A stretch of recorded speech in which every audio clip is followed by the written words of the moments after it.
Clara, voulant consoler Maïté, car sachant que son couple bat de l'aile, apprend par la bouche de Maïté, la femme de Francisco, que celui-ci consomme de la drogue depuis 20 ans, chose qui surprend Clara, car elle sait qu'il a toujours combattu la consommation de la drogue en milieu jeune. Par la même occasion, Clara demande à Maïté si c'est la raison pour laquelle elle a quitté son foyer. Maïté avoue avoir couché avec Diego, son patron, elle serait alors amoureuse de celui-ci. Hans est toujours à l'hôpital. Felipe et Florencia disent à Clara de profiter de cette situation et agir car il faut que Denise et Carmen avouent les crimes de Hans. Clara demande à Fanny de passer aux aveux, qu'elle ne doit rien craindre, on entendra seulement sa voix, son visage ne sera pas à découvert. Elle va voir le détective Carvalho pour lui demander la permission de voir Carmen. Carvalho lui annonce que Denise est prête à tout avouer. Et que si elle peut réussir à convaincre Carmen, ça sera très bien. Malheureusement, Carmen refuse de parler. Mais elle lui dit que Hans est le chef de la bande. Clara lui propose un accord. Celui de faire sortir sa famille du pays pour qu'elle parle. Carvalho constate la disparition des preuves concernant l'affaire d'Ignacio.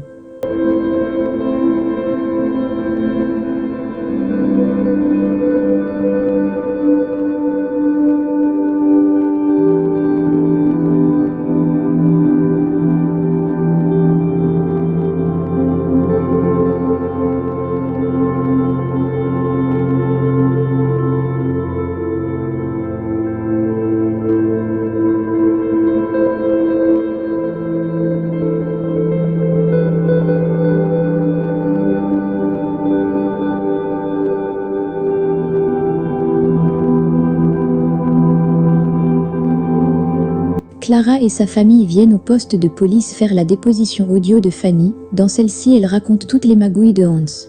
Loreto lui dit que si Denise parle également, ils auront assez de preuves pour arrêter Hans. Carmen, libérée par Estrella avant de partir, parle à José, son mari, l'insultant d'avoir abusé de sa fille. Le juge, très satisfait du travail de Antonio, lui propose des vacances dans l'une de ses maisons privées. Antonio rejette cette proposition et dit ne pas avoir besoin de ça. Antonio, par la même occasion, lui conseille de garder son ami. Hans sort de l'hôpital et appelle son avocat pour avoir des nouvelles. Ce dernier lui raconte que Denise n'a pas confiance en lui et est sur le point de tout raconter à la police. Hans envoie son avocat voir Denise car il aurait une surprise pour la police.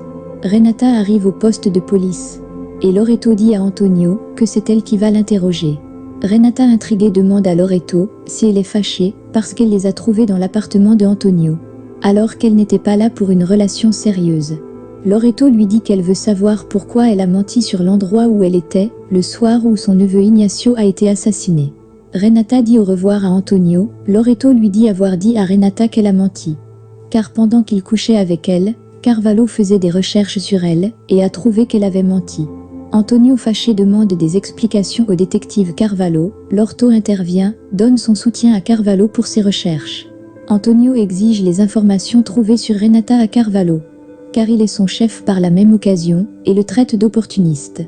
Carvalho, surpris par sa réaction, lui demande pourquoi il agit ainsi. Elle déduit que c'est sûrement parce qu'il couche avec elle.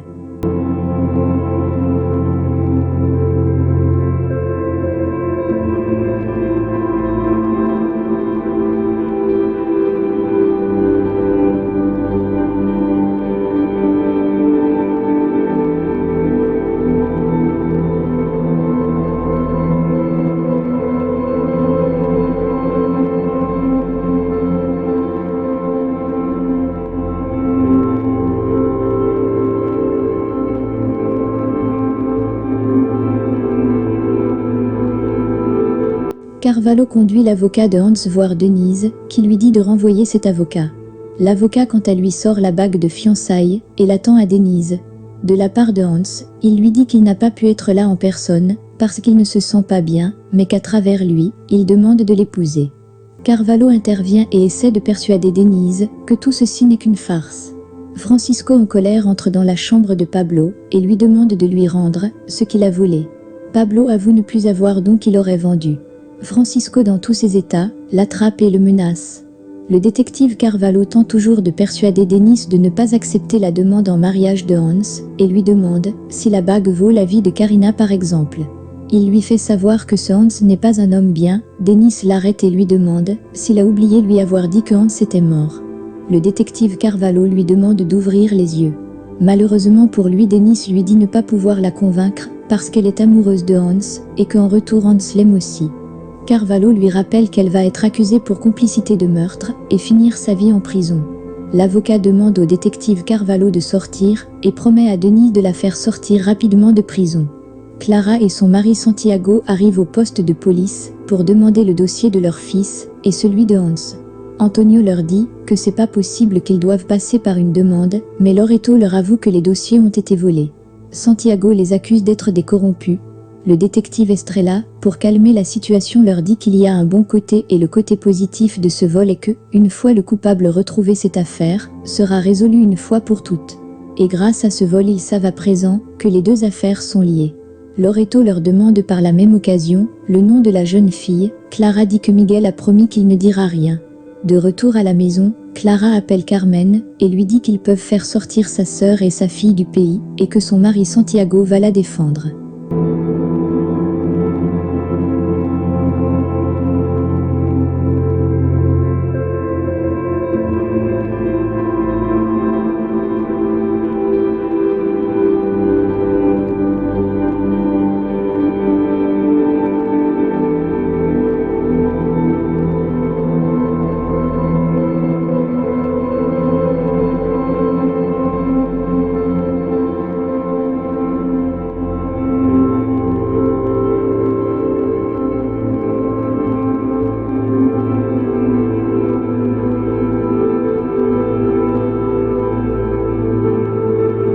L'avocat de retour vers Hans ramène des bonnes nouvelles.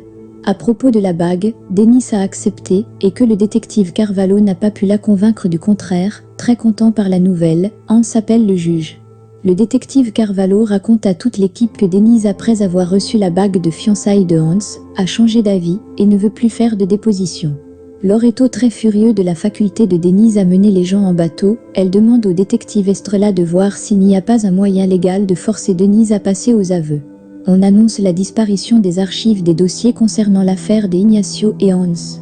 Estrella demande s'ils ont vérifié les caméras de surveillance. Carvalho dit oui, mais qu'il y a encore celles du couloir qui sont nouvellement installées, qui n'ont pas été vérifiées. Antonio se propose d'aller les chercher, Loreto l'arrête et envoie plutôt le détective Carvalho. Francisco arrive à la télévision et est interpellé par un jeune arrêté par la sécurité. Ce dernier, en possession de la drogue, Francisco invente une histoire que c'est un de ses collaborateurs sur le reportage des jeunes face à l'addiction de la drogue. Il le prend par le bras et l'attire à l'extérieur, en l'insultant d'avoir amené la drogue à la télévision. Il entre dans son véhicule et lui donne de l'argent. Loreto reproche à Antonio d'avoir couché avec Renata, pourtant elle est suspecte. Le détective Antonio lui demande quelle est la suspecte, de quoi pour avoir tué son neveu, ou de faire le trafic de jeunes filles. Loreto lui dit que Renata a menti, et cela l'a convertie en suspecte. En plus, si elle était dans la ville au moment de l'assassinat d'Ignacio, son neveu, elle aurait tout aussi pu le tuer. Antonio lui dit que coucher avec elle est juste une diversion, qu'elle ne lui cache aucune information. Loreto lui interdit de revoir Renata, encore moins de coucher avec elle, jusqu'à ce que l'affaire soit résolue. Antonio appelle et demande de l'aide. Carvalho sur les lieux où il trouve les images des caméras de surveillance du couloir. Il s'installe et ouvre la vidéo. Quand il veut commencer à visionner, il reçoit un coup de fil qui le lui interdit et lui dit détenir son fils Matteo et qu'il doit sortir d'où il se trouve s'il veut voir son fils vivant.